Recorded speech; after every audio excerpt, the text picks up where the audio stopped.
Today, we're going to be jumping into the top two zip codes that I was able to identify based on recent 2024 and 2025 metrics for highest crime and lowest income area is where real estate investors should just be more cautious if they're going to invest in those areas. So, a lot of times we'll get calls from investors that are looking to buy properties in Tampa.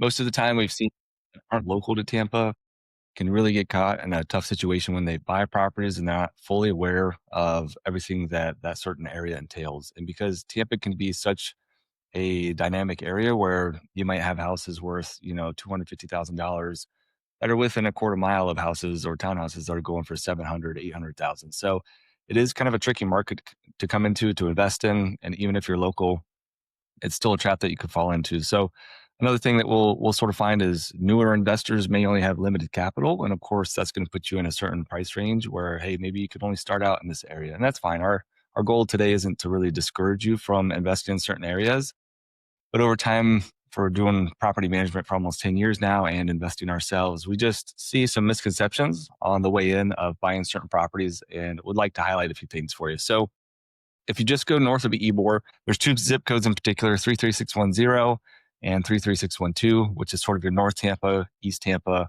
areas that have come up. And the Tampa Police Department there's an active sort of crime map that you can use on tampa.gov, or just look at the software called LexisNexis, LexisNexis. LexisNexis Crime Map Tampa will essentially get you to some of the same information that we'll be taking a look at today. But one of the main things that can happen is a lot of these areas don't often have a lot of new construction. There have been some newer builds that have happened, but traditionally we're probably dealing with older properties. And with that, you typically have, people that are maybe higher renter population, but even for the owners there, if they're sort of in lower income areas or where houses are more affordable, then it's reasonable to expect that those people may not have as much savings or as much extra capital to put into the properties to keep them up. So one of the sort of pitfalls or things that we see as investors that come into these areas, you really got to negotiate a good price because there can be a lot of deferred maintenance. So one of the trickiest things, and then you have, wood construction and block construction, right? And so just over time, we've seen just deferred maintenance kind of be a hang up in an investor's anticipation of the capital sort of injection needed. They don't really have the right reserves set aside for ongoing maintenance, just maintenance while the resident is living there, or if they take it over and they plan to renovate it. And then when the properties turn over in between residents, we can just see a little bit more things that need to be brought up to speed. So you can have a resident, investor buys a property, tenants are already in there, maybe it's a house or duplex. When they move out, obviously it can be a higher expense if that resident has been in there for a long time. The expectation is that you're just gonna have to spend more because there's more wear and tear that happens potentially the longer that somebody's in the property. So first thing we've seen is investors not do the right sort of inspections and really take into account the deferred maintenance that might be on the property. And that could lead to frustrations because when you have a tenant in there that's reporting maintenance, oftentimes the owner's thinking, sort of assuming that the tenant is just damaging the property, and it's really unfair to the resident. So for that, and then they're always sort of back and forth on different repairs that they want to authorize to make or not make. And so, of course, the lease is going to sort of uphold who's responsible for the different repairs. Deferred maintenance is one of the biggest things that we want to bring to the attention of people investing in these certain areas to take into account. Just making sure that you're doing the proper due diligence on that. Another thing is because you may have higher crime.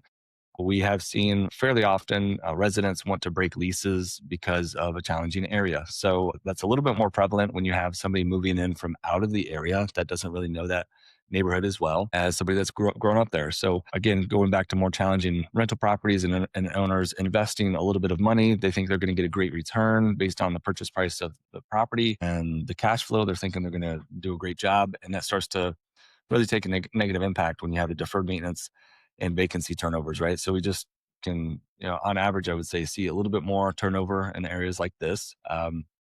We don't get paid when the owner gets paid, or sorry, the tenant doesn't pay rent. So lease breaks is a little bit more common. Of course, if somebody's in a pretty affordable area, then it's reasonable to suspect that they may not have as much savings as somebody that makes more, right? So when something happens at work, family gets sick, it's easier to disrupt the income or to have the resident's income disrupted, which of course just goes into delinquent rent payments and evictions. I would say most of the time, the evictions that we see happen, whether it's, and most of the time it's tenants that we take over versus ones that we screen in place. But, under $2,000 a month, I would say is the vast majority of evictions that we see.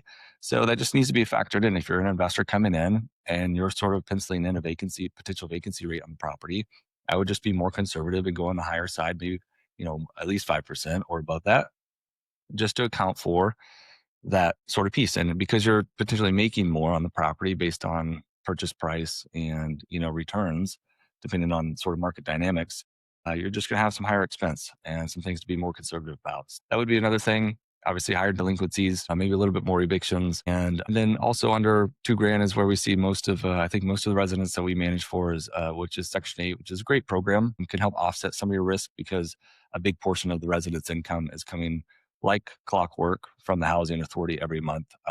And then they do have inspections to sort of make sure that the landlord is keeping the property up to certain rental standards, which can be a good thing. So when a property is vacant, it's a challenging time because the owner's not making money.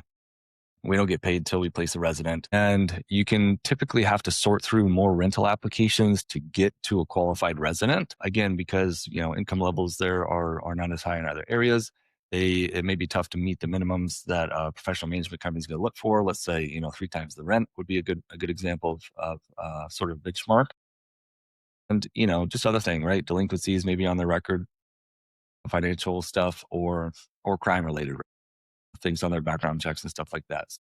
You can just over time have a higher average of applications that you have to go through to be able to find a resident. So the amount of time that the property is vacant on the market is something to consider as well. Maybe a little bit longer than it could be in other areas. But if affordability is challenging, people may be moving from more expensive areas or more expensive houses into properties that you have if you invest in areas that have more affordable housing. So it could definitely be a plus. Again, not trying to discourage, but just sort of give proper expectations of investors to have a little bit more cash reserves and expectations on, they're challenging areas to manage in. We've been doing them for quite a long time, and they're definitely just a lot more work for less pay, really, than when we can just manage in other areas. So, but we understand investors are, doing what they can. Maybe they find a good deal. And like I said before, if it's a newer investor, it might be the first property or area that they're able to get into to start. Another thing when it's vacant that we've seen is just more cleanup needed from just random trash in the yards. A lot more foot traffic. Obviously, people may not have cars or may just be using more public transportation that they're walking to. So upkeep's a little bit more challenging during the vacancy process. Having to send somebody by more often to clean up, which again results in higher potential repair or maintenance bills. And then sometimes you'll have vandalism. We had a property a long time ago that was extremely challenging with the house next to it. One could be just the sort of curb appeal of properties on the street, which could be anywhere. But this particular one, just a lot of people paintballing the property, broken window. So even while it's vacant, you're having maintenance just to keep up with it, having to call the police every once in a while. And so that's the type of stuff that can happen or is potentially more likely to happen in a higher crime area on a vacant property, right? And they know that nobody's living there and you deal with squatters. We had another property that was vacant. We were probably dealt with squatters like 3 different times breaking in. And even with security systems, it just can be a very challenging thing for a management company and owner to sort of deal with. Um, the ages of the properties, possibly you have older homes, so you might have higher insurance costs as well. And really, the main thing here being proper expectations from investors buying in these areas. And because rents right now have softened over the last 18 months, for most investors, it's not making a lot of sense to go in and invest a lot of money. So we're just trying to turn over the properties with as little investment as possible to have a good, viable product for renters in the marketplace. And so it's something that we'll sort of walk through investors through. But when you're taking over a property or you're buying a property and you're thinking about doing repairs, really you're just trying to look at the competition nearby. What you don't want to do is overinvest and sort of make your property way nicer than what that sort of area is sort of used to or the comps that are there. Because ideally you find something that's pretty close to what you're going to renovate too, so you understand the potential rent price. But if you had a property that rented, you're using comparables of a property that rented 9 months ago, that was similar condition, the market's been a little bit shaky, then it's probably realistic that you're going to get less than they have, even if you're in similar condition, possibly better condition. So what we say, when in doubt, comp it out. Look at your comps. Don't over improve a property based on the area or just what the similar houses are going for. Just be really selective about that. Nothing's more frustrating than investing an extra 5 or 10 grand for sort of no reason, or it could just be the timing within the marketplace that it's just not the right time to invest that amount. So we're trying to go in, do simple things, change ceiling fans, some paint updates, maybe you just update an appliance or two and just some small things, ceiling fans, maybe just some small updates and just, turning the units over as quick as possible is kind of one of the key things always, but especially when you're just trying to kind of do the bare minimum to get the unit re-rented. And right now, specifically, we're getting close to the end of the year, which is going to be the slowest time of the year for leasing as well.